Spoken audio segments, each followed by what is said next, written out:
पूर्णांकों के निम्नलिखित युग्मों के एचसीएफ और एलसीएम ज्ञात कीजिए। ये कुछ 2 या 3 सवाल दे रखे हैं जिनमें अपने को पूछा गया है कि इनके एलसीएम और एचसीएफ ज्ञात करना है। तो एलसीएम एचसीएफ किस प्रकार से ज्ञात करेंगे।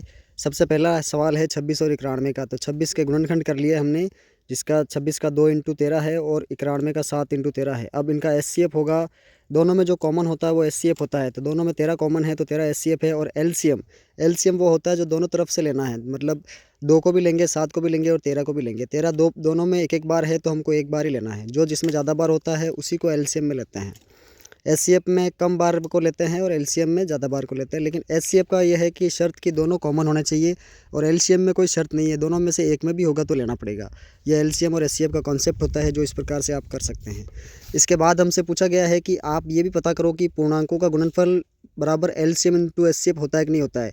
तो हमें इन दोनों संख्याओं को गुणा करना है, जो भी इनका आंसर आ रहा है, गुणनफल आ रहा है, फिर एलसीएम को एचसीएफ से गुणा करेंगे। एलसीएम और एचसीएफ का गुणनफल भी वही आएगा जो पूर्णांकों का गुणनफल आ रहा है। और इस प्रकार से हमारी ये बात भी सही साबित हो जाएगी कि पूर्णांकों का गुणनफल बराबर एलसीएम इंटू एचसीएफ होता है। इस प्रकार से हम दूसरा और तीसरा सवाल भी कर लेंगे। आप लॉन्ग वीडियो में जाके देख सकते हैं, दूसरा तीसरा सवाल अच्छी तरह से सॉल्व किया हुआ है और समझाया गया है।